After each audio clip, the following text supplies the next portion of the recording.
All right, so the quick and dirty for paper smashe. So the first thing is, in my bucket here, which has been soaking this whole time, so it's kind of gross, is newspaper, just regular newspaper. I tore it up into little pieces and I soaked it in water.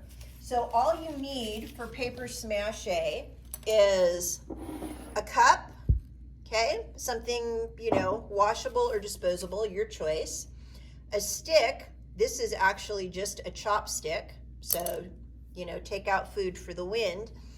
And you need some Elmer's glue, okay? Basic white school glue, nothing fancy. So I'm gonna open up my glue, and I'm gonna go ahead and take the top all the way off of it and make it a little bit easier today.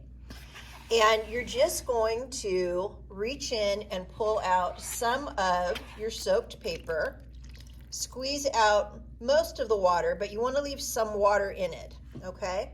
And then as you are putting it into the cup, you just kind of want to shred it up a little bit more, okay? Just tear it into little pieces. The longer you soak it, the easier this part is. So you're going to put in a layer of paper and then a little blob of glue. And you're going to repeat that process 2 more times. So a handful of paper, squeeze the excess water out, kind of shred it up some more, throw it into the cup, and then a little blob of glue. Normally I leave the lid on my glue and I just kind of drizzle it back and forth like it's cinnamon roll icing or something like that. But today I'm all about speed, okay? So I am getting my last little handful of paper, and really 1 sheet of newspaper is going to be plenty.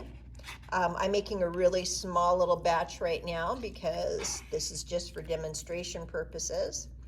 And I'm going to shred it up.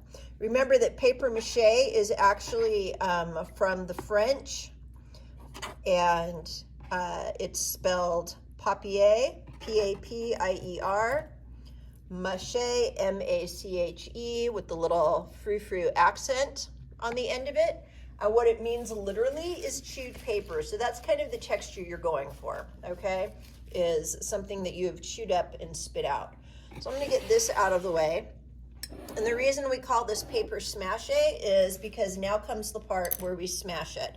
So my third layer, gets its little bit of glue. That's probably more than I need. And you can do this with any kind of unfinished paper. You don't want like shiny magazine paper, but you can do it with paper towels, with toilet paper, with tissue paper. You can do it with the grocery ad sheets. And I'm literally just stabbing this, okay? Just pouncing it up and down. And you can see that it's going to start to smash down into the glue. So you're going to stir it up and just keep smashing, okay? Stir it up and just keep smashing. Now, if you look at this one has a little too much glue in it because you can still see white streaks of glue.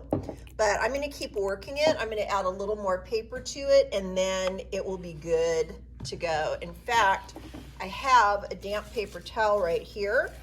Very fancy schmancy. You know me, I'm all about reusing and recycling.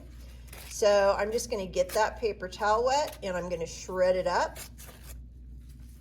Tear it into some little pieces. And again, remember, the longer you soak your paper, the faster your paper smashe will come together.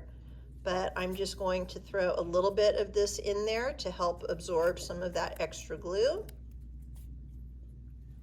Nothing too terribly complicated. And again, you're just going to beat the daylights out of it. This is actually really therapeutic. I enjoy this part a lot, I'm not going to lie. I like pounding on the paper mache.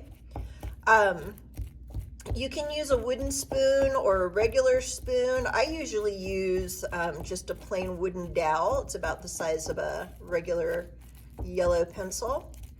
And then once you've got all of this mixed in, all you're going to do is scoop it out. See if I can get everything to let go. You just scoop it out of the cup like this, and you have this fabulous little wadge of ooey gooey sort of paper clay, okay? And you can use this really the same way that you would use clay. I like to kind of knead mine in my hand a little bit like this, back and forth, so that if there's any water in it, like excess, I can let it drip back into the cup. But once you've got it nice and smooth, then you can go ahead and sculpt with it. You can play with it just like Play-Doh. And then when you are done, set it somewhere to dry. Here in the desert, I recommend outside. And when it's dry, it'll be lighter in color and lighter in weight. In fact, it'll feel pretty much just like a wad of paper. And this is a lot of fun for doing three-dimensional sculptures. You can also make paper smashe and use it to build up sculpturally on your paper mache mask or other mache projects. So there you go, quick and dirty, paper smashe, glue, soaked water, and a little physical energy just to get it all done. Boom.